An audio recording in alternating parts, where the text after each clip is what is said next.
preciso ter essa confiança que eu tenho uma intercessora. Nossa Senhora não quer o lugar de Deus, mas ela quer interceder por nós que somos filhos, porque ela sabe que a gente está num vale de lágrimas.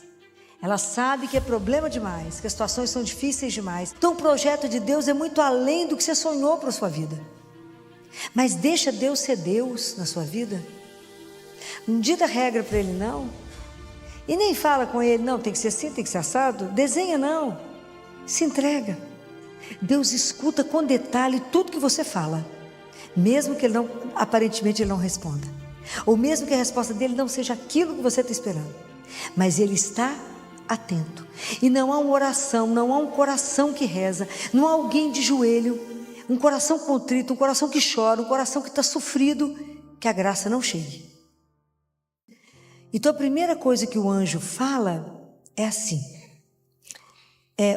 os corações de Jesus e de Maria estão atentos às suas orações e súplicas.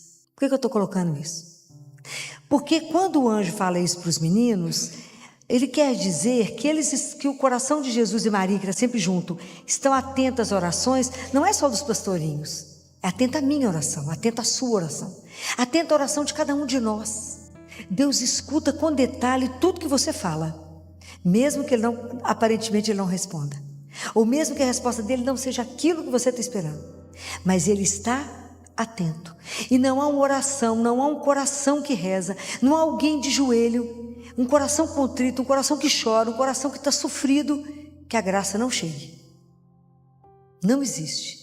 Nós temos uma intercessora poderosa, ela está atenta, junto com Ele, ao que a gente está falando. Por isso que eu amo rezar Ave Maria. Então que a gente fala, Santa Maria, Mãe de Deus, rogai por nós, que hora? Agora. E a sensação que eu tenho é que ela cutuca ele e fala, agora. Porque mãe não é para depois, é para agora. Lembrem disso, é para agora, né? Então é preciso a gente pensar nisso, porque se a gente acha que Deus esqueceu de nós nesse mundo e não escuta o que eu estou falando, Ele está atento e escuta tudo que você falar hoje, o que você já falou até agora, Ele está atento. Depois o anjo fala com eles na segunda aparição. Os Sagrados Corações de Jesus e Maria estão atentos, tem um projeto, os dois, de misericórdia para a vida, de misericórdia, de graça, de amor, de perdão para a vida de vocês, dos pastorinhos. A gente acha quando lê lá que é para eles. Não, é para mim, é para você, é para cada um. Deus nos ama e nos aceita como somos, na verdade como estamos, mas Ele nos sonha muito maior. O projeto que Deus tem para a nossa vida é algo extraordinário que nós reduzimos. No nosso pequeno ateliê, a gente fica preso no ateliê, sonha com aquilo e acha que é aquilo que Deus tem que cumprir. Não é. É preciso ter a coragem de se abandonar nas mãos dele, como Maria fez. Vocês acham que ela imaginou que quando o anjo falou com ela, que ela seria mãe da humanidade, que ela seria a rainha do universo, do céu e da terra, e que ela seria colocada na capa de uma revista, sendo colocada como a mulher mais poderosa do mundo? Nunca pensou nisso? Aquela menina humilde lá de Nazaré era uma adolescente. Nunca. Então o projeto de Deus é muito além do que você sonhou para a sua vida. Mas deixa Deus ser Deus na sua vida. Não dita regra para Ele não. E nem fala com Ele, não, tem que ser assim, tem que ser assado. Desenha não. Se entrega. E a outra coisa que o anjo fala com eles, porque o anjo convida os meninos a rezar e ajuda os meninos para que eles possam rezar pelos pecadores, por aqueles que não creem. Portanto que o coração de Jesus e de Maria é ofendido. Tanto que o coração de Maria aparece lá, ela mostra para os meninos cheio de espinho. Porque o quanto ela é ofendida e o quanto o coração de Jesus é ofendido inúmeras vezes. Mas é tão interessante tudo isso, porque logo depois, quando o anjo prepara que Nossa Senhora chega, 13 de maio de 1917, Nossa Senhora pergunta quando Lúcia vê aquela mulher linda, imagina, numa luz maravilhosa, na luz de Deus que a transforma, Lúcia fala para ela, pergunta para ela assim, de onde que a senhora veio? É a mesma coisa de perguntar assim: quem é você? Aí Nossa Senhora responde na lógica de Deus, que é tudo diferente nossa, e fala assim: eu quero que vocês venham aqui durante 6 meses, na mesma hora de hoje, no dia 13 de cada mês. Então primeiro vocês vêm, depois eu conto para vocês quem que eu sou. Quantos de nós voltaria? Porque a nossa lógica com Deus é matemática, e a lógica de Deus não é matemática. A gente fala assim: não, mas para eu poder vir cá eu tenho que saber quem que você é, o que você quer, como é que é, eu quero saber os detalhes. Ainda mais a gente que quer ter controle de tudo. Quantos de nós ia voltar lá? Por isso que ela voltou para as crianças. Imagina, Lúcia com as crianças voltaram sem saber quem ela era. Voltou todo mês. E aí, combinado com os meninos, aí Nossa Senhora fala: vocês voltam? Eles falam: voltamos. Depois eu conto para vocês quem que eu sou. A gente fala: essa lógica de Deus, que é isso? Vê se eu vou fazer isso. Mas o caminho de Deus conosco é assim. Você aceita fazer isso? Eu não vou te explicar. Você aceita a minha proposta? Depois, quando você estiver pronto, eu te explico. Quantos de nós aceitamos fazer isso? Foi com Nossa Senhora. Você aceita ser a mãe do Filho de Deus? Depois eu te explico o resto, quando você der conta de entender. É isso que a gente precisa aprender com ela. Esse sim dela transformou a nossa vida. Permitiu que Jesus se fizesse homem e permanecesse vivo conosco. Isso é escandaloso. Então, na verdade, a gente precisa aprender com ela que esse sim dela também seja o nosso sim, para que esse sim seja a grande transformação da nossa vida. A entrega absoluta, incondicional à vontade de Deus. É isso que a gente tem que aprender com ela. Aquilo que quando a gente reza o Pai Nosso, eu vou ensinar isso para vocês. Quando a gente fala: seja feita a vossa vontade, a gente deve se inclinar. Seja feita a vossa vontade, assim na terra como no céu.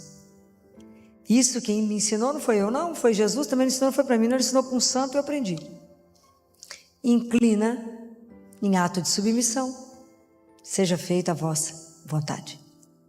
Então isso a gente precisa aprender. Então vocês imaginam, a lógica de Deus é inversa de tudo que a gente quer na vida. Então às vezes Deus está fazendo uma proposta na sua vida, é isso. Mas Senhor, não, faz isso primeiro. Depois eu te explico quando você estiver pronta. Aí a gente lembra de Isaías: os meus caminhos não são os seus caminhos. Tanto a distância daquilo que eu penso, porque Deus pensa, ok? Os meus pensamentos não são os vossos. O seu pensamento é um, o pensamento de Deus é outro. O caminho de Deus é um, o seu é outro. Qual é a diferença aqui? É se entregar. É confiar. Essa confiança incondicional que Nossa Senhora teve, foi que Isabel falou com ela: bem-aventurada és tu, Maria, porque acreditastes. Por isso tudo aconteceu na sua vida. Assim será na nossa vida quando a gente também se entregar. Mas vai ter que ter a ajuda de Maria, né? Ela vai falar: pode ir, minha filha, pode ir, meu filho. Porque quem é a sua advogada? Eu. Quem te defende? Eu. Quem vai interceder por você? Eu. É ela. E aí vocês imaginam, quando ela termina a primeira conversa com Lúcia e os 2 meninos, ela fala com Nossa Senhora fala com ela assim: e vocês estão dispostos a sofrer pelos pecadores, para que a alma deles não se perca? Aceitar tudo que Deus vai mandar para vocês sofrerem? Eles, como crianças, falaram: claro, pode mandar tudo. Eles tinham noção do que ele está falando? Não tinha. Muito bem. Naquele dia eles combinaram que ninguém podia saber. Jacinta foi para casa, que ela era irmã de Francisco. Ela chegou em casa, olhou para a mãe e contou tudo para a mãe na hora. A família de Jacinta e de Francisco acreditaram. A mãe de Lúcia era muito rigorosa, mulher extremamente religiosa, não podia acreditar que a mãe de Deus tinha vindo conversar com aqueles meninos pobres. Falou: vocês são tudo analfabetos, é pobre, nós não temos nada a vir cá conversar com vocês, pode o quê? E aí Lúcia começou a sofrer demais, porque a mãe dela chegou a bater nela para ela falar a verdade. Ela apanhou. Então isso para uma menina de 10 anos era uma coisa louca. Ela apanhou. E aí o povo parou de ir para a igreja, não queria assistir missa não, começou a ir na casa deles. E eles tinham uma condição, era pobre, mas não era um pobre que a gente dizia no interior remediado, porque eles tinham umas plantações. Aí o povo começou a invadir a cova da Iria para rezar com eles. Destruiu tudo que eles tinham plantado. Então Lúcia não conseguia entender que depois de uma alegria daquela, a vida dela virou um tormento. Então, quando Nossa Senhora volta em junho, a primeira coisa que ela fala com Nossa Senhora, que Nossa Senhora revela para eles o céu, revela o inferno, eles vão ao inferno, né? E tanto que Jacinta é que mais fica apavorada com o inferno, e ela aceita sofrer tudo para que uma alma não vá para o inferno. Então ela pegava a frutinha toda que tinha espinho, apertava na mãozinha dela, ela falava com Jesus para que uma alma não vá para o inferno. Ela tinha 8 anos. E Francisco, eles viviam de jejum, eles faziam muito jejum para que as almas não fossem para o inferno. Então Nossa Senhora mostrou isso para eles, né? E aí quando Lúcia volta, quando Nossa Senhora aparece, a primeira coisa que Lúcia fala para ela é: a senhora vai nos levar para o céu? Eu quero ir embora. Quer dizer, basta. Depois que eu já te vi, tudo que nós estamos sofrendo, tudo que eu estou sofrendo agora, eu não entendo, tenho 10 anos, eu quero ir embora. Aí Nossa Senhora fala com ela: eu vou levar vocês para o céu. A Jacinta e o Francisco daqui a pouco, mas você fica mais um pouquinho, 87 anos a mais. Ela morreu com 97, olha o tempo de Deus, como é que é diferente do nosso. Porque Deus quer te usar para poder divulgar a devoção ao meu coração imaculado. Aí Lúcia falou com ela assim: mas eu vou ficar sozinha? Aí, quando Lúcia fala isso, e Nossa Senhora vai conversar com ela, e nós vamos conversar sobre isso, Lúcia volta para uma coisa que acontece na nossa vida, que se chama a solidão, que nós como ser humano vamos passar. Jesus como ser humano não foi entendido pelos discípulos, nem a vida dele, nem a obra dele. Então Jesus viveu a solidão, e na hora da cruz, o que ele gritou? Meu Deus, por quê me abandonastes? Então a solidão ele também viveu. E a solidão a gente vive na vida da gente quando tem hora que ninguém entende você. Larga para lá, ninguém entende. Mas Nossa Senhora fala uma coisa para ela, fala com ela: Lúcia, não preocupa, porque o meu coração imaculado será o teu refúgio. O que é refúgio? Refúgio é um lugar que a gente se esconde, é um abrigo, é uma casa aconchegada. E hoje Nossa Senhora quer ser um refúgio para todos nós, que se sente sozinho, que se sente desamparado, que está com problema, que não sabe para onde vai. Ela é o nosso refúgio, é com ela que eu posso contar, é lá que a gente esconde, e a gente sabe que vai ter o consolo da mãe, que vai ter o amparo da mãe, que vai ter o colo da mãe. Então eu posso me refugiar no coração dela. Fala: me dá colo, porque a senhora é minha mãe, me ajuda, me ampara no momento que eu estou sozinha, porque depois que Jesus veio, ninguém mais ficou só. Ele falou: eis que estarei convosco todos os dias. Mas como que a gente precisa de um colo? E o coração de Maria e de Jesus está sempre juntinho. Então é preciso que a gente entenda o que significa isso. Quando Lúcia fala nos livros dela, não sei se vocês leram, como que o coração de Nossa Senhora foi o refúgio para ela durante toda a vida dela na terra. Imagina, depois que ela viu Nossa Senhora, foi colocada ela teve que ser freira, ela teve que ser escondida. Pode imaginar? Que ciúme ela gerou? Mas por que Nossa Senhora apareceu para você e não apareceu para mim? Você acha que você é melhor que alguém, né? Porque ela apareceu para você e conversa com você. Imagina o que ela viveu, ela era uma menina, ela teve que ser escondida, né? De tanto que as pessoas queriam ela, tocar em Lúcia, aquela luta toda, né? Com Lúcia não foi fácil, eles estiveram presos, vocês sabem da história, né? Então, quando Lúcia vem trazer essas perguntas, né? Fátima é uma riqueza para que a gente possa se ver, para que a gente possa conhecer um pouco mais de nós, de entender em que momento, aonde eu estou pondo Nossa Senhora na nossa vida. Se eu estava reduzindo ela a uma santinha, que eu vou lá e peço uma graça, que ela não vai negar, mas ela pode ser tão mais do que isso, e ela pode ser a nossa mestra espiritual e nos ensinar no caminho. Então Nossa Senhora fala: é preciso, e é tão interessante, né? Porque Nossa Senhora, ela pede uma coisa que é tão desproporcional ao que Deus pede para o que Ele vai fazer. Então Nossa Senhora fala assim: a devoção ao meu imaculado coração depende da paz do mundo. Reza o terço, que isso depende da paz do mundo. Então você imagina, você pega um terço na mão e fala: mas eu rezar esse terço depende da paz do mundo? É porque o que eu faço é nada, mas Deus pega aquilo e projeta para muito mais.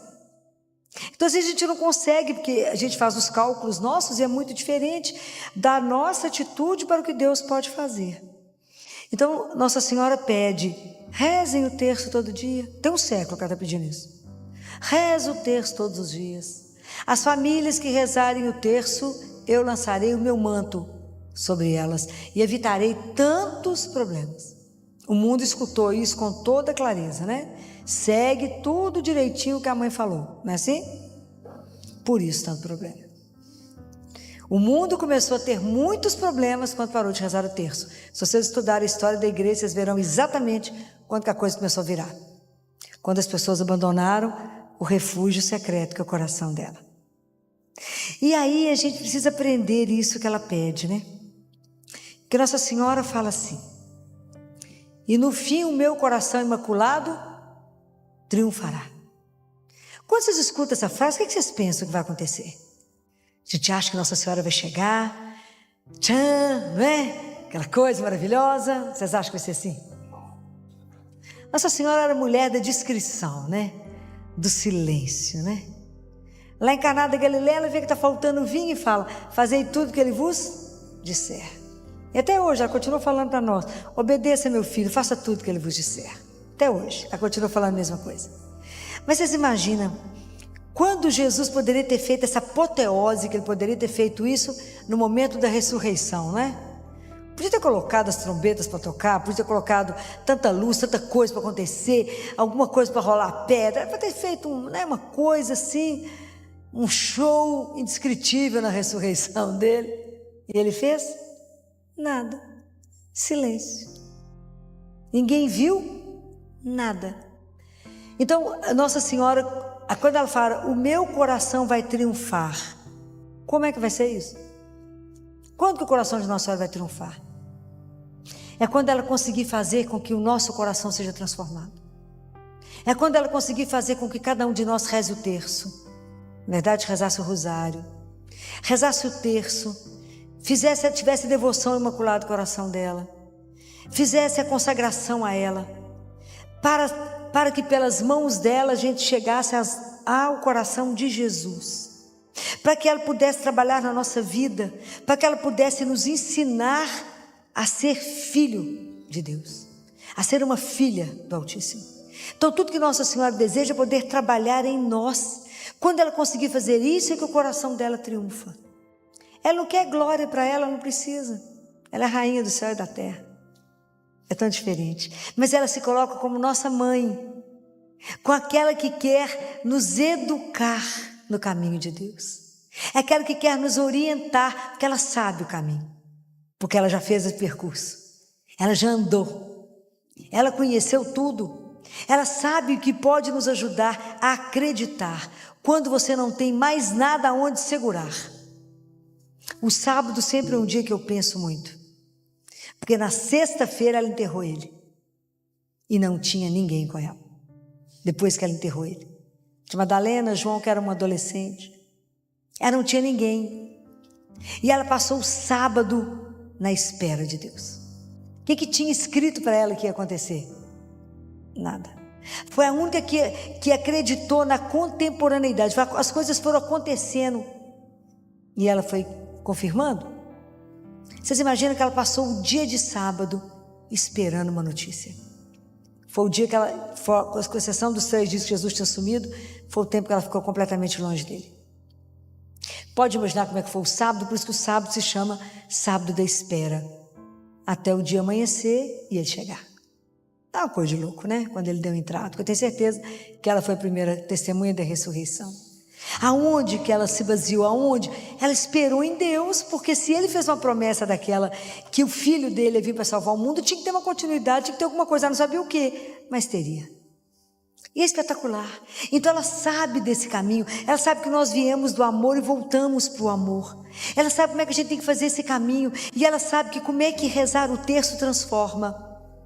Ela sabe que o terço foi criado no céu, assim diz Jesus, para os corações simples e humildes, para que, à medida que a gente reza, Jesus diz, as graças são derramadas. E ele fala como que é a alegria dele de permitir que as graças sejam derramadas através das mãos de Maria, por isso ela é medianeira. Ela sabe que nós podemos fazer com ela o que a gente faz, que os filhos fazem com vocês. Mãe, pede o pai para mim. Não é assim que os meninos fazem? Mãe, pede aquele negócio para o pai para mim. Então a gente chega perto dela e fala, pede para mim. para o Pai aquela graça que eu preciso. Porque não é ela que dá, ela pede a Ele para nós. Ela intercede, ela sabe o jeito de pedir, que já não sabe, né? Tudo mais ou menos. Mas ela é como um exemplo lindo que eu vi. Que é como se a gente fosse entregar uma maçã para Deus, o dono de todas as coisas. Vai fazer o que com a maçã? Mas que quando a gente entrega para ela pega aquela maçã, põe numa bandeja de prata, dá uma melhorada nas coisas e leva até ele. Ele fala, olha, que bacana, né? Mas quem fez o meio de campo? Ela. É igual vocês fazem com os maridos para conseguir as coisas para os filhos. Não é igualzinho? Mesma coisa. Então, é preciso ter essa confiança que eu tenho uma intercessora. Nossa Senhora não quer o lugar de Deus. Mas ela quer interceder por nós que somos filhos. Porque ela sabe que a gente está num vale de lágrimas. Ela sabe que é problema demais, que as situações são difíceis demais. E que ela está do lado dele. Ela pode só cutucar ele e falar. Não precisa nem falar. Cutuca e fala. Ali. E as graças, né, que nos são concedidas através de Maria são inúmeras. Quanta coisa ela faz na nossa vida, aquilo que a gente vê, aquilo que a gente não vê, que ela intercede por nós. E eu queria propor vocês a fazer uma experiência com Nossa Senhora, a convidá-la para ser sua mestra espiritual. Fala, me ajuda, eu quero ir para o céu. Me ajuda a caminhar, eu quero amar o seu filho Jesus, eu quero amar a Deus, eu quero fazer a vontade dele na minha vida, eu quero me entregar a ele, eu quero confiar nele, eu quero permitir que na minha vida seja feito completamente a vontade de Deus. Eu quero dar um sim a ele incondicional como a senhora deu. Eu quero nunca duvidar desse amor, mesmo que a vida esteja no escuro, mesmo que ele ainda não tenha me respondido, mesmo que eu esteja em completa solidão física. Eu quero, a seu exemplo, cumprir tudo que a senhora cumpriu. Me ajuda. Peça a ela. Tenho certeza que Nossa Senhora terá um prazer imenso em nos colocar no colo, em nos ajudar. Eu falo com ela que eu fui matriculada na escola dela. E eu brinco com ela que eu sou a menina dos cabelos desalinhados. Eu falo com ela, sabe aqueles meninos que levantam que o cabelo está na misericórdia, assim? Eu falo, sabe aquela menina? Sou eu. Então, a senhora vai penteando meu cabelo, vai organizando para que eu possa chegar um dia arrumada diante do seu filho. Me ajuda a chegar até ele. Então eu preciso pedir a intercessão dela, que é toda poderosa. Onde Nossa Senhora está, se a gente tiver guardado no manto dela, o inimigo de Deus não consegue chegar. Ele tem pavor dela. Por que o inimigo tem pavor dela? Eu estava lendo há um tempo atrás o Padre Gabriele, a morte, que vocês já viram, que foi o grande exorcista do Vaticano, que morreu antes da pandemia. E tem os exorcismos que foram gravados pela autorização do Vaticano. E um dia o Padre Gabriele pergunta para o demônio, que ele tem que dizer o nome, eu não sei qual deles que era que estava conversando com ele, não me lembro. E falou, por que vocês têm tanto horror dela? Eles nem falam o nome de Nossa Senhora. Fala ela. Por que vocês têm tanto horror a ela? Ele custa dizer por quê. Mas são duas grandes virtudes de Maria. Primeiro, a humildade. Porque ele é o inverso, ele é soberbo. Tão soberbo que caiu do céu. A humildade. O que é humildade? A consciência de que ela é criatura e Deus é o Criador. Então nós nunca podemos esquecer que Nossa Senhora é uma mãe, é uma mulher como a gente. É humana, só que não teve pecado. Então a humildade dela. E a segunda coisa é a obediência incondicional dela. Então vamos pedir a Nossa Senhora, né? Que hoje, que a gente peça a ela que seja a nossa mestra espiritual. De verdade, nos adote como filho. Hoje nós queremos renovar a nossa filiação, né? Hoje nós queremos pedir a ela que de verdade nos aceite como filho. Que ela não olhe a nossa miséria, né? Que ela conhece. Que ela não olhe a nossa incapacidade de andar, apesar de achar que é gente grande e que pode andar sozinho. Mas que ela, como mãe, saiba as nossas dificuldades como filho. A dificuldade de amar a Deus, a dificuldade de aceitar a vontade dEle, a dificuldade de viver o projeto dEle. Mas que ela, naquela doçura infinita dela, assim como ela pôs Jesus no colo, assim como ela curou os machucados dele, as feridas, porque ele era uma criança, ele deve ter sido muito levado, porque ele era muito saudável, ele deve ter subido em todo lugar, deve ter caído, deve ter machucado muito. Da mesma forma como ela cuidou dele, penteou os cabelos dele, deu banho, né? Que ela também nos ajude a tomar banho na alma, que ela nos ensine a confessar, que ela nos dê a graça de conhecer os nossos pecados, lavá-los, né? Do mesmo jeito que a gente toma banho do lado de fora, toma banho na alma, que ela nos ajude a amar Jesus acima de tudo na nossa vida e não tirar os olhos dele e viver para ele, que ela nos ajude a ter um coração semelhante ao dela, somente para amar e servir a Jesus. Então que nessa noite ela olhe para nós aqui agora, né?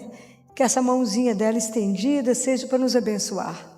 Que ela que conhece, hoje nós vamos deixar no coração dela todas as nossas tristezas, os medos, as inseguranças, aquilo que hoje você está precisando, a graça que você está precisando hoje, nós vamos colocar no coração dela e pedir a ela que rogue por nós pecadores, né? Ela que é nossa mãe de misericórdia, né? Ela que é a mãe dos pecadores, o nosso refúgio, que nessa noite ela olhe com os olhos misericordiosos para cada um de nós.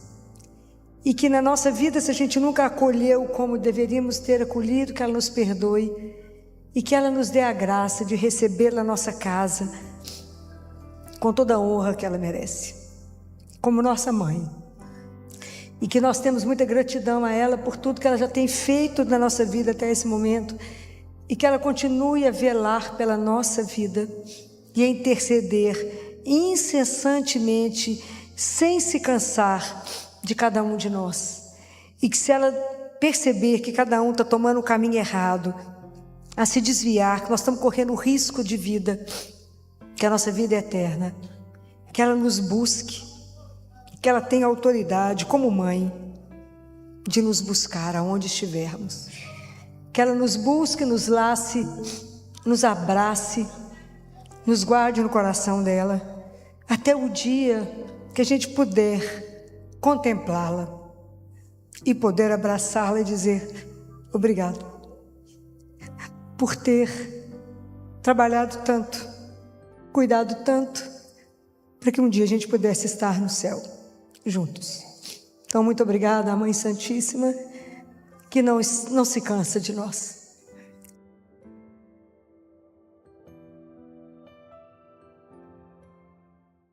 A gente reza na tristeza, a gente reza na angústia, a gente reza quando está com o coração apertado, a gente reza quando tem que tomar uma decisão, a gente reza porque está acontecendo alguma coisa que não sei para que lado ir, porque tudo a gente consegue pela oração, tudo.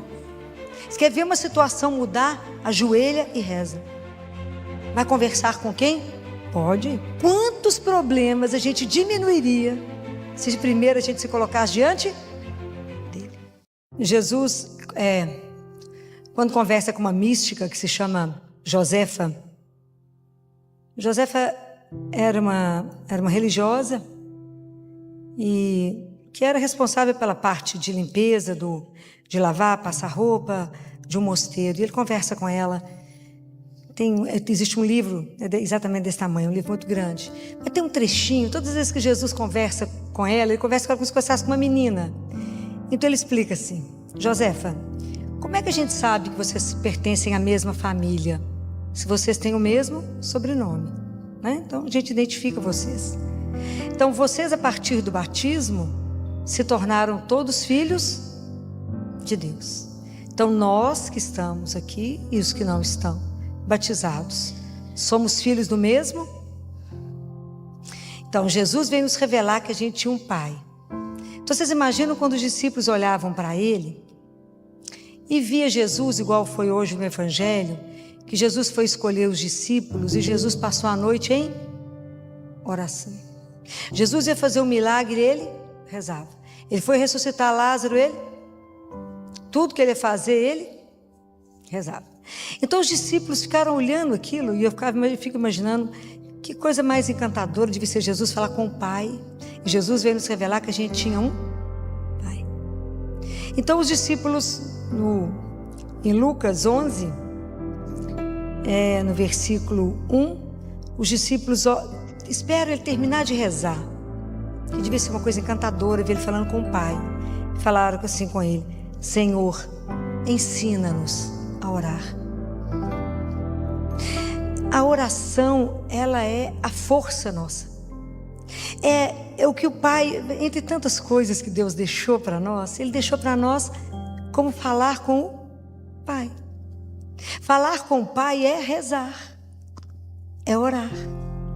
Então, quando alguém pergunta para você assim, o que você vai fazer? Você está indo o quê? Rezar? Você fala, estou indo me encontrar. Rezar eu encontro. Quem? Você e seu Pai. Eu estou indo me encontrar. Eu estou indo falar com aquele que pode. Eu estou indo matar a saudade da minha casa, do meu Pai. É assim que a gente, como filho, deveria fazer. Estar sempre em oração, sempre voltada para Ele, assim como Jesus nos ensinou que tudo que Ele ia fazer, Ele primeiro rezava. Então, nós precisamos de aprender o quão importante é a oração, porque é ela que determina a nossa vida. A gente precisa aprender a estar em oração. Mas prestem atenção, a oração, ela precisa de ser uma oração que tenha influência direta na sua vida. Então ela tem que ser concreta. Então, na hora de rezar, essa oração, ela tem que incidir na minha vida. Quando eu rezo, eu tenho que conversar com Deus tudo. Eu preciso chegar diante dele e contar para ele como se ele não soubesse de nada. Eu tenho que expor a ele, mesmo com ele sabendo. Até que vai chegar o dia que nós vamos rezar de uma forma que a gente só olha para ele e sabe que está sendo olhado. Não demora. Por enquanto a gente chega e conta tudo.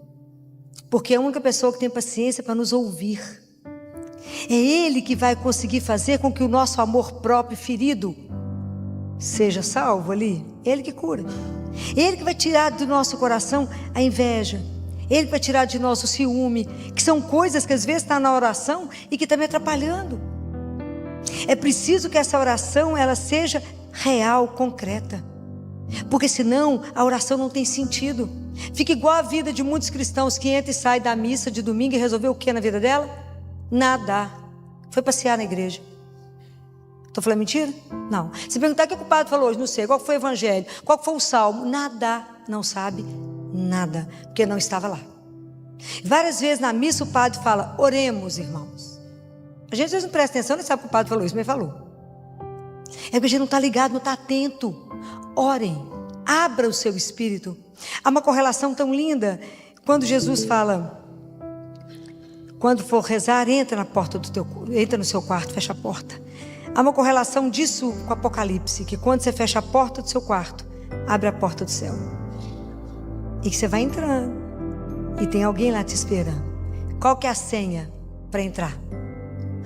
Tem uma senha. Como é que chama a senha? É Pai. Fala, Pai, só está aí? Ele fala, sua espera. O dia que a gente aprender essas coisas, quem vai nos suportar? Ninguém. Então a gente precisa aprender que nós temos uma arma. Essa é a nossa grande sustentação na vida. A gente reza pela alegria para agradecer o que aconteceu. A gente reza na tristeza, a gente reza na angústia, a gente reza quando está com o coração apertado. A gente reza quando tem que tomar uma decisão. A gente reza porque está acontecendo alguma coisa que eu não sei para que lado ir. Então eu tenho que pegar a minha vida, a minha situação, colocar na luz de Deus e ter a coragem de falar para onde eu sigo. Me ilumina.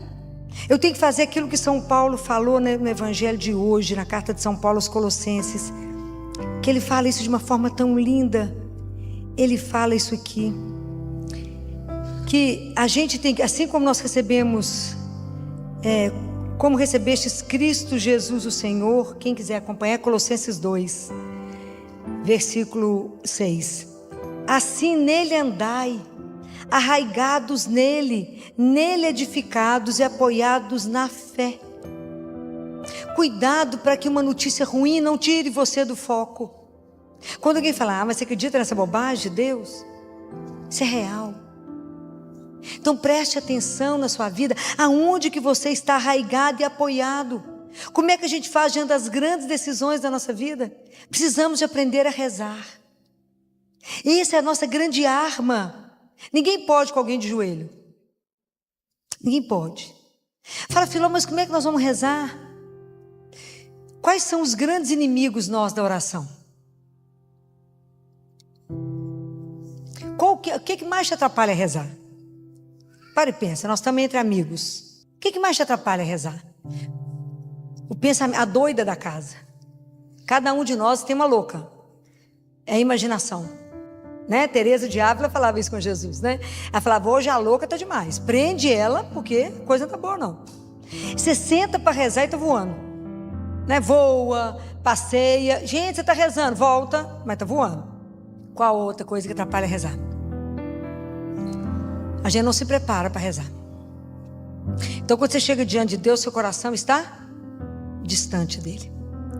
Até ele está na sua frente, você está coração fechado, duro. Reza com o lábio. A oração tem sentido? Resolve. Você não quebrou seu coração. Você não rasgou seu coração. Aqui, se vocês continuarem lendo Colossenses, vai falar que a gente foi circuncisado pelo batismo. É o nosso coração que foi circuncisado. É a ação do Espírito que trabalha no nosso coração. Então eu tenho que me preparar. Eu não estou indo para um encontro. Você vai para um encontro de qualquer jeito? Não. Então, vocês querem ver? Os nossos sentidos, eles não estão educados, não foram trabalhados. Quer ver exemplo disso? A gente acaba de comungar. Eu sou ministra aqui, eu fico vendo quando eu estou de frente. Vocês acabaram de receber Deus vivo. Já não crê nisso. Então o povo para diante de Nossa Senhora. Presta atenção. Nossa Senhora depois. Eu acabei de receber Jesus. Aí, em vez de eu estar concentrado nele, eu estou vigiando quem está na fila de comunhão. Meus olhinhos estão ali, mas eu acabei de comungar. Estou vigiando quem está na fila. Se faz um barulho, eu abro o olho. Ou eu não é assim? Por quê? Jesus fala para uma outra mística assim. Quando você recebe uma visita importante na sua casa e que você está com ela na sala, assentada, você deixa ela sentada na sala e vai para a janela ver quem está passando? É assim que a gente faz com ele na oração, na comunhão. A gente deixa ele na sala, sentado, e vai ver quem está passando. Nós estamos diante do Senhor. E o tempo é curto. Aproveita esse mistério, Ele em nós, eu nele, Ele em mim. Aproveita esse mistério. Encosta no rosto dele. Fala, obrigado, porque o Senhor não desistiu. O Senhor não foi embora. Se eu tivesse ido embora, o que é ser de nós? Eu não comungo porque a gente merece. A gente comunga porque precisa. Porque Ele é a nossa vida, é a nossa alma, é a nossa força, é o corpo que nos carrega. E a gente comunga e fala, hein? Gente, você está com o Santíssimo, você está com o Senhor. Presta atenção. E nós não falamos nem obrigado. Ficamos com o coração duro, indiferentes, como se não tivesse recebido ninguém. E é Ele vivo. Olha que oportunidade. Ele não foi embora. Ele nos permite ser alimentado todos os dias. Falei, mas eu preciso sentar e conversar com Ele. Olha, é o Santíssimo. Se por minha conta é ter fila no Santíssimo, né? Porque não existe um lugar mais especial aonde por um mistério Deus está vivo em carne. Ele está ali encarnado, vivo. Se a gente fosse mais santo, escutar teu coração bater ali dentro do sacrário. Alguns santos ouviram. Nossa, quando é pecado demais, larga para lá, até melhorar, né? Mas vai lá e conversa com Ele. Vai lá e se rasga diante dEle. Vai lá e chora se for necessário. Vai lá. Quando eu falo isso com vocês é porque a gente precisa fazer isso. Se eu falo com vocês é porque eu já faço. Recentemente, deve ter uns 2 meses, diante de uma decisão difícil, que eu não queria. Vontade minha é uma, dele era outra, completamente diferente. Fiquei diante dele 3 horas sem sair do lugar.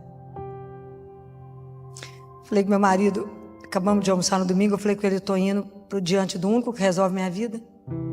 Não adianta eu falar com ninguém. A única pessoa que vai me acalmar é Ele. 3 horas, estava sentado, fiquei puxei a cadeira, fiquei diante dele, parada, assim, rezando, conversando. 6 horas meu marido chegou e falou, você continua no mesmo lugar? Falei, no mesmo lugar. Diante do único que vai me convencer do que eu tenho que fazer, que é a vontade dele. O que ele falou? Nada. 3 horas com ele, calado. Mas meu coração saiu de lá em paz. Então, apesar de eu não querer fazer, eu fiz na obediência. Fácil? Demais. Então, é ali que se resolve as coisas. É ali. Porque a gente acaba de falar com ele e fala, Jesus me respondeu, não? Deixa eu te contar. Depois que você colocou o problema, colocou a situação, dividiu com ele, fala com ele, Senhor, viu isso? O que eu faço diante disso? A partir do momento que você perguntou, você calou, o que você disse que ia acontecer a partir dali foi decisão de quem? Dele. Isso é espetacular. É espetacular. Quando você fala, me ilumina nisso aqui agora, e de repente você toma uma atitude, quem é que foi que te ajudou? Ele. Vai dar errado? Claro que não.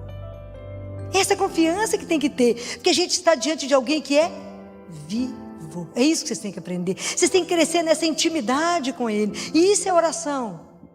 É aquilo que acalma seu coração, que você entrou mal e saiu bem. Então o dia que a gente entender disso, entender a grandeza disso, que a gente está arraigado nele, grudado nele, vocês vão fazer o que sem rezar? Nada. Teoricamente nada. Só que a gente faz tudo o contrário, porque a gente faz tudo sem perguntar para ele, depois a coisa frita a gente vem atrás dele. A gente faz o caminho inverso, sendo que se a gente fizesse primeiro com ele, a gente encurtaria tudo. Quantos problemas a gente diminuiria se primeiro a gente se colocasse diante dele? Jesus não queria comprar aquela casa, aí vai lá e compra, mas não pergunta para ele não. Compra a casa, fica endividado, depois vem cá pedir ele para o dinheiro. O caminho é tão simples, mas nós somos indisciplinados. A gente não se mantém em oração. A gente está sempre disperso. A gente está diante de Deus e outra coisa, porque se eu calo a boca, a cabeça fala, o coração fala, e a gente fica arrumando solução para Deus, a gente dá sugestão para Ele. Eu acho que o senhor devia fazer dessa forma. Então fala e faça, você já sabe, né? Estar diante dele, entregue e falar, seja feita a vossa vontade, não é fácil. Mas ao mesmo tempo é tão interessante que todas as vezes que a gente vai rezar, a gente tem que colocar para Deus a nossa incapacidade de viver as coisas que Ele quer. Eu tenho muita paixão com a Sagrada Face, hoje é dia dela. Hoje é dia da gente rezar o texto da Sagrada Face. É a oração da Sagrada Face, é a oração que mais mexe com o meu coração.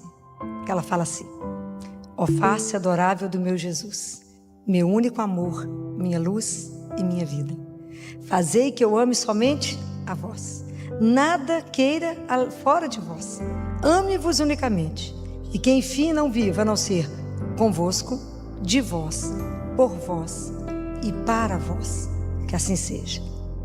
Aí eu falo com ele assim: o Senhor está vendo a distância que existe entre o que eu acabo de falar e a minha incapacidade de cumprir, porque eu não sou capaz de viver somente convosco, de vós, por vós e para vós. Falei, Jesus, então existe um desejo e uma incapacidade.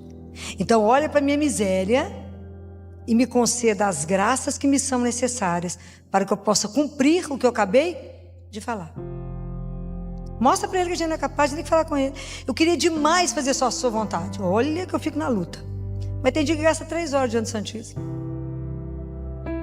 E isso porque a gente é muito amigo. 3 horas sentado com ele. Vai falar, só tem certeza que é isso mesmo? Tô achando que você não viu tal coisa. Só tem certeza. Jesus, não vou dar conta disso. Ele nem escuta. Jesus, não vai dar certo. Ele nem escuta. Mas é preciso dizer. É preciso ter a intimidade, a coragem de dizer: Jesus, eu tô achando que isso aí tá bom, não? Fala, conversa, explica, chora, pega a palavra, reza, explica e deixa, calma o seu coração. Mas é preciso falar. A oração é o grande segredo da nossa vida.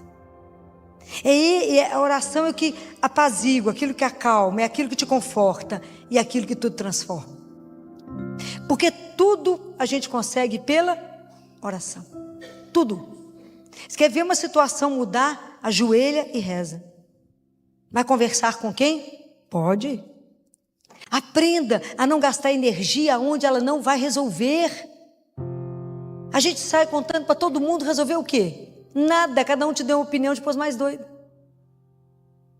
Vai lá e é de graça. E Ele está à sua espera. Eu fico tão impressionada com essas coisas. A oração é uma das coisas que me impressiona tanto. Como é que eu falo e Ele me escuta? Como é que eu falo aqui e Deus age? É uma coisa, é de muito amor. É muito amor, que Ele está atento ao que nós estamos ali. Ele conhece o nosso coração, Ele sabe o que eu estou falando. Ele sabe quando eu estou me entregando, que eu estou entregando alguma coisa para Ele e Ele vai agir se eu me entrego. É encantador. É encantador pedir intercessão de Nossa Senhora. É encantador ver como é que ela, naquele silêncio dela, ela age. Nós temos esse tesouro na mão, que se chama oração. E a gente não aprendeu até hoje. A oração é o grande segredo do cristão. É a arma do filho. Eu falo que é o nosso telefone para falar com o Pai. Então quando eu vou me preparar para encontrar com Ele, pensa que você tem para falar. E também vai na espontaneidade, vai contando as coisas para Ele. Fala, vem cá só para te contar um negócio.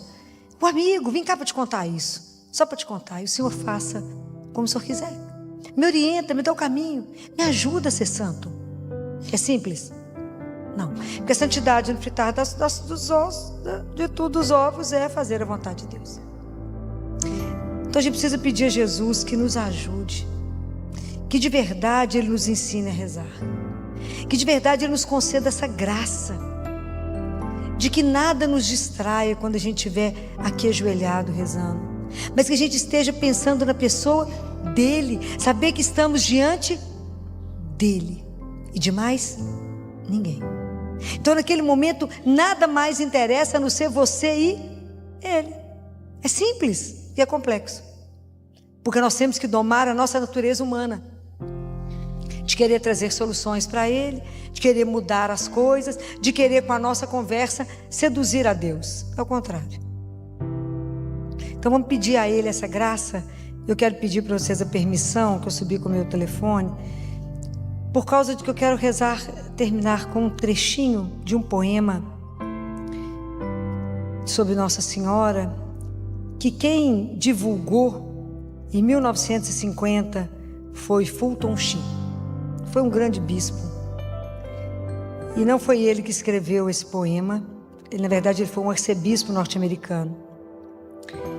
E é lindo esse poema com Nossa Senhora, que é dessa questão da oração. É a graça que a gente precisa aprender. Porque a oração é o remédio da nossa alma.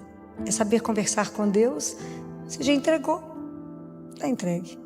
Saber de verdade que a oração sua, Deus nos dê a graça de rezar não com os lábios, mas com o nosso coração.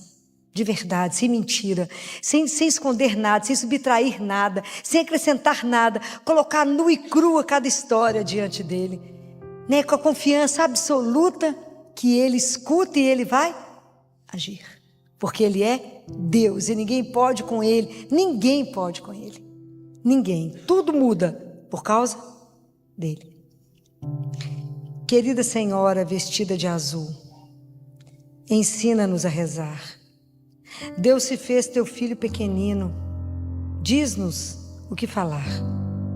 Não costumavas nos teus joelhos sentá-lo com afeição? Não lhe cantavas tu também, como a mamãe, uma canção? A sua mãozinha de noite tu seguravas? Contavas a ele histórias do mundo? Ele não chorava? Se eu conto a ele pequenas coisas que me acontecem, tu achas mesmo que essas coisinhas o enternecem? Fazem barulho as asas dos anjos? Tu que já sabes, conta para nós. Será que ele escuta quando nós sussurramos? Será que ele entende agora se nós falamos assim? Querida Senhora vestida de azul, ensina-nos a rezar. Deus se fez teu filho pequenino, tu sabes nos ensinar.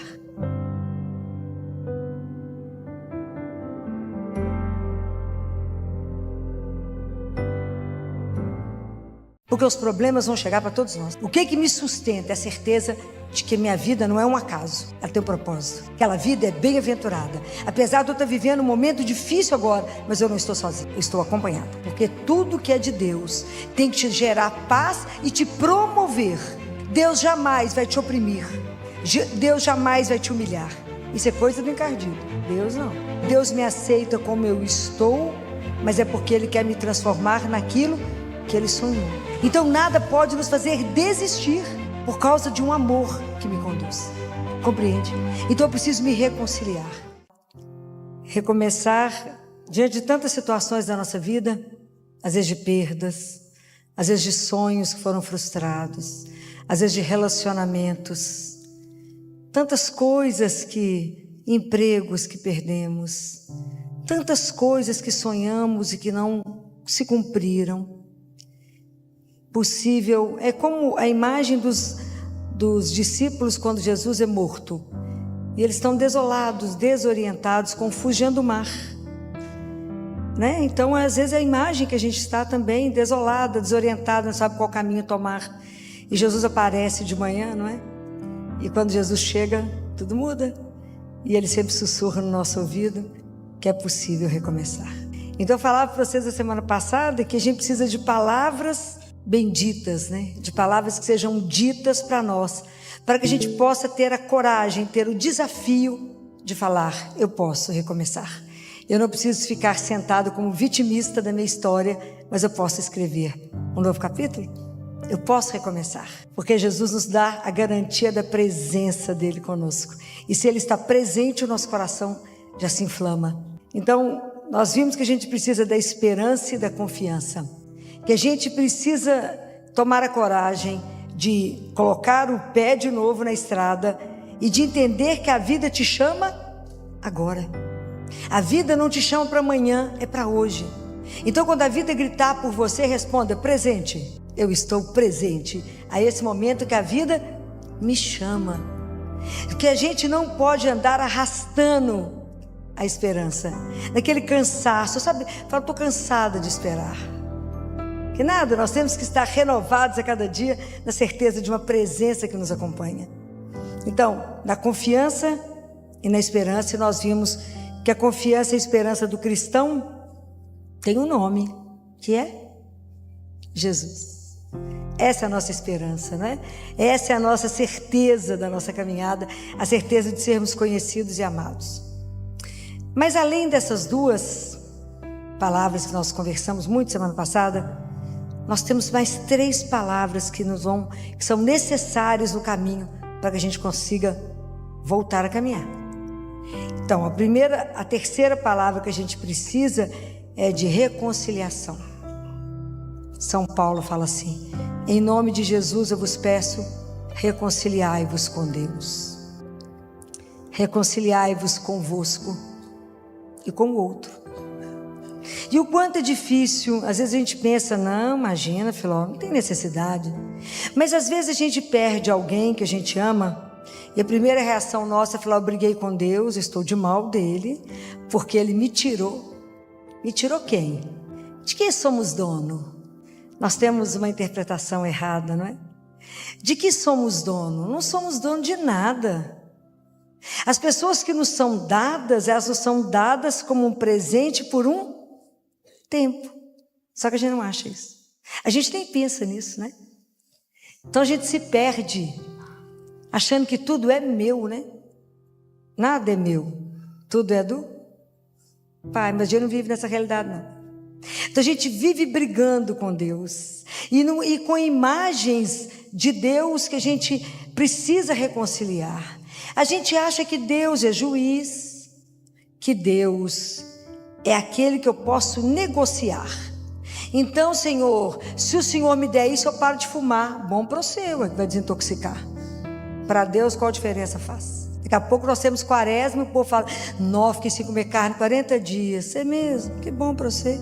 Para Deus serviu de nada, é nada mesmo. Se você tivesse pego essa carne e dado para alguém que passa fome, aí agradaria o coração de Deus. Mas você come carne todo dia, qual a diferença para 40 dias sem carne? Pegou todas as outras proteínas. Compreende, Deus não é o Deus da troca, não. Se eu fizer isso, só faz isso? Não, são conceitos errados. Não, como que aconteceu isso comigo? Eu sou dizimista, frequento a igreja, vou à missa domingo. De vez em quando eu rezo um terço. Dou até uma roupa que eu não uso. Gente, os nossos conceitos têm que melhorar. Até entender que eu tenho um pai, né?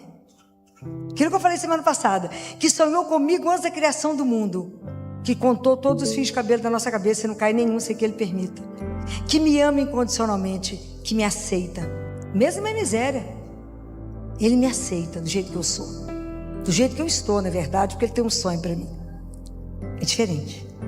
Então eu preciso reconciliar com ele. Eu preciso entender que Deus não está contra mim, ele está a meu favor. Deus me ama. Se a gente não caminhar baseado nesse amor incondicional, a vida nossa, se ela não estiver sustentada por esse amor, a gente não vai andar, porque os problemas vão chegar para todos nós. O que me sustenta é a certeza de que minha vida não é um acaso, ela tem um propósito. Aquela vida é bem-aventurada. Apesar de eu estar vivendo um momento difícil agora, mas eu não estou sozinha, eu estou acompanhada. Essa certeza, essa é a fé que tem que deixar o nosso coração nutrido, alimentado, com coragem de começar de manhã. Então eu preciso me reconciliar comigo. E às vezes eu falo, mas você foi como é que você faz uma dessa e erra desse jeito? Mas como é que você caiu nisso? Não, você é um fracassado, não, você não dará conta, você é um infeliz, nada vai dar certo. Eu já tinha te avisado que não ia dar certo. Isso é a gente com a gente mesmo. São tantas vozes conosco que te destrói, que te humilha, que te põe para baixo, que te não dá coragem de levantar. Não é fácil aceitar que a gente é frágil, não é fácil aceitar que a gente é finito, não é fácil a gente ter uma sensação de onipotência. Quem adoece é o outro, quem morre é o outro, quem morre é o desavisado. Eu não, comigo nada acontece, eu sou bacana. Não, nós somos todos vulneráveis. Todos nós dependemos uns dos outros. Todos nós vamos viver a finitude.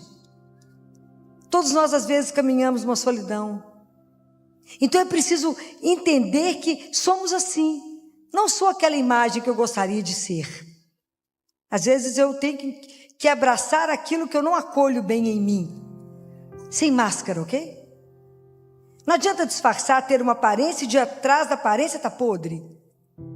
É tão melhor assumir como somos e saber que somos dependentes dele para tudo. Reconcilia com Deus, reconcilie com você, reconcilie com o irmão. E isso é tão interessante que está numa passagem da Bíblia em Marcos 1. Lembra quando Jesus entra? Ele entra numa sinagoga no sábado, que está em Cafarnaum. Quando ele entra, estava lá, a turma estava rezando, e essa pessoa que estava lá rezava. Por que ele foi fazer na sinagoga? Foi lá porque ele rezava. E na hora que ele entra, um homem possuído de um espírito gritou, impuro gritou: que queres de nós, Jesus Nazareno? Viestes para nos arruinar? Sei que tu és o Santo de Deus. Às vezes a gente pensa assim, mas Jesus vai se preocupar com a minha vida cotidiana? Ele vai se interessar, por que você quer vir fazer na minha vida, Jesus? Ele se interessa sim, pelo nosso nada, pela nossa rotina ali, tão pequena, tão miserável. Fazemos uma vidinha tão mais ou menos. E ele se interessa, ele caminha junto conosco. Fala, vamos ver que hora que essa pessoa percebe que eu caminho junto dela. O dia que a gente perceber, isso é extraordinário.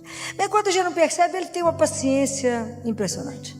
Quando é que nós vamos entender que o centro do cristão, o centro da nossa religião, não está na culpa, mas está no amor que veio buscar aqueles que se perderam? Se vocês nunca se sentiram perdidos, como aquele pastor que foi atrás de você, lá naqueles descaminhos, colocou você no ombro e te carregou. É um amor sem medida, desmedido. Deus amou sem medida, olha a cruz. Amor sem medida a cada um de nós, até o dia que a gente olhar para essa cruz e falar, foi por minha causa que ele viveu isso. Foi por mim que ele morreu. Essa frase é um impacto de muita conversão. Quando você conseguir olhar diante da cruz e falar, foi por minha causa que ele fez isso. Foi por amor a mim. Porque ele tem amor, a minha vida que será eterna. Enquanto a gente não entender isso, então essas tanto de vozes em nós vai nos perturbando, vai tirando você do seu centro, vai minando a sua relação com Deus, vai falando, você não vai a lugar nenhum. Quem que você pensa que você é? Porque já tem a turma que já fala isso com você. Mas a turma, você com essas vozes dentro de você mesmo, isso te destrói. Então por isso que Jesus fala, cala-te e sai dele. Nós temos que ter coragem de abafar essas vozes que ficam perturbando a nossa vida. E te diminuindo, te desorientando. Te fazendo com que você fique pior do que você já estava. Então às vezes você está vivendo uma situação difícil. Às vezes um desemprego, e você pensa, mas é isso mesmo, você não fala 10 línguas. O outro que é competente, que tinha que assumir mesmo. Você não, você é incapaz. Você não tem competência, o outro é que é competente. Mas você não tem a beleza do outro, o outro é que tem a beleza. Preste atenção como é que a gente se destrói. Na verdade, a gente deveria, quando a gente compreende que Deus não está contrário, mas é meu favor, e que Ele me ama, eu falo, pode parar de falar bobagem? Porque eu tenho um pai que me ama. Então se hoje eu perdi o emprego, é porque o meu tempo nesse lugar encerrou. Mas Deus, que é o meu pai, meu Senhor, tem um outro projeto, Ele precisa de mim em outro lugar. É mais leve? É diferente. É diferente do que eu tentar me arruinar. É diferente de eu tentar ficar nutrindo em mim, então, uma mágoa e um desejo de vingança. Falar, fulano me traiu, mas eu vou vingar. Põe fogo na loja, mata o outro. Não. Até eu entender, né, gente, assim, eu sei que traição é uma das coisas mais difíceis de viver, adultério é uma das coisas mais difíceis de viver, mas quando a gente amadurece mais na vida, a gente pensa que o que mais livre une, o que de mais libertador, a maior liberdade que pode unir duas pessoas é o amor. Eu não posso obrigar ninguém a me amar. Posso? Não. No meio de uma multidão dessa, eu olho para a pessoa e falo, é esse. Eu olho para a pessoa e falo, é ela. E isso um dia nós fizemos uma aliança de amor. E por alguma razão, se essa pessoa desistiu, que pode ter sido o homem ou a mulher, desistiu de caminhar, eu não posso mendigar. Não se mendiga amor. Não se mendiga atenção. Não se mendiga afeto. Porque eu sou filha do Altíssimo. Mas também não tem que matar o outro nem vingar. Eu respeito o outro que desistiu. Eu lamento profundamente. Mas se a pessoa não quer continuar o caminho, que siga em paz. Mas até a gente ter essa liberdade em relação ao outro e dizer, você é livre para as suas opções, para as suas escolhas, mas também para as consequências da escolha. Tudo tem consequência. Mas se o outro arrepende e quer voltar, também é uma opção eu perdoar e fazer um outro caminho. Mas a gente tem que ser livre em relação a isso. Mas entender que Deus está junto e não contrário. E que se eu não me amar, não me aceitar, não me acolher, se eu não me perdoar, como é que eu vou dar conta de fazer isso com o outro? Não farei. Eu também tenho que ver a minha vida a partir de Deus. Pensem nisso. É preciso reconciliar. É preciso falar, puxa vida, filó, você não precisava ter feito isso, né? Fez errado. Mas eu também eu me perdoo. É como é difícil a gente se perdoar, não é? Como é difícil a gente falar, eu te perdoo. Você fez uma bobagem ali, eu te perdoo. Eu mesma comigo. Como é difícil. Porque a gente às vezes tem uma imagem da gente muito perfeita. E não somos nada disso. Nós somos luz e treva. Aquilo que São Paulo falou, eu não faço o bem que eu quero, eu faço o mal que eu não quero. Porque dentro de nós tem uma ambivalência, tem o bom e o ruim que convivem conosco. Por isso é que a gente precisa trabalhar isso em nós, para que a gente possa ser transformado, que é a quarta palavra. Que é quando eu aceito esse Deus que me ilumina, que me mostra. E Jesus fala isso de uma forma tão linda naquele livro Ensino e Êxodo. Ele fala, como é que eu posso reconhecer que uma palavra que você está escutando pertence a mim ou não? Como é que você sabe que isso veio de Deus ou não veio dele? Como é que é essa clareza dentro de vocês? Porque tudo que é de Deus tem que te gerar paz e te promover. Deus jamais vai te oprimir. Deus jamais vai te humilhar. Isso é coisa do encardido. Deus não. O nosso Deus que nos ama, jamais Ele vai te oprimir. Jamais. Ele veio para nos libertar. Ele veio para nos tirar das cadeias que nos aprisionam. Ele veio para nos colocar para cima. Ele veio para nos colocar de pé. Ele jamais. Então, a frase que você tiver dentro de você, falar com você para baixo, fala, não é Deus que está falando, eu posso falar com ela. Eu tenho autoridade de filho e digo para ele, cala e sai. Não me perturbe. Eu tenho um Deus que me ama. E eu vou mudar a história. por causa da presença dele na minha vida. Então nada pode nos fazer desistir por causa de um amor que me conduz. Compreende?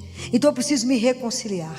Falar com Jesus, me tira, me quebra as imagens que eu carrego de Deus, as falsas imagens, e me ajuda a entender que eu tenho um Pai, que o Senhor veio revelar. Um Pai que me ama, que é amoroso, que é cuidadoso e que me quer com Ele. Quando eu consigo ver a minha vida a partir de Deus, quando eu consigo ver a minha verdade, de verdade, eu olho para a minha vida e encaro ela de frente, eu falo, eu sou isso mesmo? Eu olho de frente, eu consigo analisar a minha vida pela palavra, aí eu dou oportunidade a Deus de me transformar. Pensem, o cego encontrou Jesus e passou a enxergar, o surdo escutou Jesus, gritou por Jesus e aprendeu a ouvir. O paralítico, que aqueles homens tiraram o teto e desceram com ele, saiu andando. Até a água, quando encontrou com Jesus, virou vinho. E nós encontramos com ele quantas vezes na Eucaristia? Mudamos o quê? O que é a sua vida e o que é na sua vida precisa ser transformado? Porque às vezes a rotina é algo espetacular que ela nos organiza, mas ela se torna uma doença quando ela me engessa. E eu falo assim, a gente sempre fez assim, não preciso mudar. A nossa vida, a nossa caminhada, ela é uma sucessão de mudanças. Nós vamos transformando. Quanto mais eu encontro com Jesus na Eucaristia, mais eu tenho oportunidade de ser transformado. Porque aquilo que eu falei, Deus me aceita como eu estou, mas é porque Ele quer me transformar naquilo que Ele sonhou. Mas se eu não me permito essa abertura, se eu não permito ser transformado, Santo Agostinho faz uma análise tão linda disso que ele fala, o nosso coração foi feito para Deus. Então por que eu me transformo? Porque na verdade o que Deus sonhou para nós é muito grande. O sonho que Deus tem para cada um de nós, gente, é algo espetacular que a gente não tem dimensão dele. Então nascemos, cada um de nós nasceu para brilhar, cada um de nós nasceu para ser muito grande aos olhos e da forma que Ele sonhou. Mas se eu não conseguir ver isto, se eu me aprisionar, quando que Ele vai conseguir me transformar? Nunca, porque eu não vou permitir. Eu engesso na minha rotina, naquilo que eu acredito e não ouso ir, eu não ouso caminhar. Imagina, às vezes a gente precisa ser transformado na dor, na situação, e eu preciso do outro que me leve, é o único que muda a minha vida. Aquele paralítico precisou de 4 amigos. Às vezes eu preciso dividir a dor, às vezes eu preciso falar da dor, às vezes eu preciso falar com alguém que você está num relacionamento abusivo, que o outro abusa de você, que o outro te maltrata, te humilha e te trata como um nada. E por que você permanece? Porque não tem a consciência que é filho do Rei. E se somos filhos do Altíssimo, não podemos ser tratados menos do que uma princesa ou um príncipe. Ninguém pode tratar o outro e colocá-lo debaixo de um tapete e falar, você é um incapaz, ou você é isso ou aquilo. E nós permanecemos nisso por quê? Porque não acreditamos nesse amor. Por que não somos transformados? Por que se a água chega diante de Jesus vira vinho? Por que nós entramos na igreja, comungamos e saímos igual? Porque não acreditamos que recebemos Jesus vivo. Jesus fala que esse é um dos maiores sofrimentos da vida dele, é a hora da Eucaristia. Porque ele chega cheio de coisas para derramar em nós, e o nosso coração duro, incrédulo, acha que está recebendo um pedaço de pão. Se algum de vocês tem o livro da Catarina Emmerich, ouviram falar em Catarina Emmerich? Grande mística da igreja, que viveu com a Eucaristia e que revelou, ela escreveu vários livros, né? Enquanto ela entrava em êxtase, ela comungava e entrava em êxtase. E um deles é sobre o Cordeiro, sobre a paixão de Jesus. Foi que Mel Gibson fez aquele filme. É todo baseado no livro dela. Se você lê o livro, é tudo que o Mel Gibson colocou no filme. Então, no momento que Jesus faz a instituição da Eucaristia, vocês virem a descrição da Catarina Emmerich naquela ceia, quando o céu se abre e como todos os anjos se prostram quando ele vai se tornar, em cada migalha de pão, em cada gota de vinho, é o sangue e o corpo de Jesus. E nós recebemos, entramos na fila e não percebemos onde estamos. É para qualquer coisa ser curado, é para a gente ser transformado. É para a gente falar com Ele: Jesus, transforma isso. Então não esconda dele aquilo que na sua vida está precisando ser mudado. Não mascare. Não venha até Ele cheio de máscara, cheio de maquiagem. Mostra a sua nudez, mostra a miséria, mostra a fragilidade e fala: eu sou isso, mas não quero ser isso. Eu sou sua filha, me transforma. Não permita, Jesus, que eu me tranque num quarto e veja o mundo apenas por um buraquinho da fechadura e acho que isso é o tudo. Não, Senhor, me ajuda a abrir a porta de descobrir um mundo novo que o Senhor fez para mim. Me ajuda a descobrir um horizonte. Me ajuda a descobrir que eu posso sonhar e voar, porque eu sou sua. Me ajuda a não ter medo de ser transformada. Me ajuda a entender que se até aqui eu caminhei dessa forma, é porque eu não tinha uma consciência plena. Mas agora que eu tenho consciência de um Deus que me ama, que eu tenho um Pai que me ama, e que uma das coisas que mais me emociona é saber que Ele espera cada um de nós. Ele me espera. E eu acho que Ele faz a continha lá, menos um dia que ela viveu, daqui a pouco ela está aqui. Mesmo que isso para nós seja: para com esse assunto. Mas é verdade. Ele nos espera para uma vida que a gente não tem dimensão. Deus nos aguarda.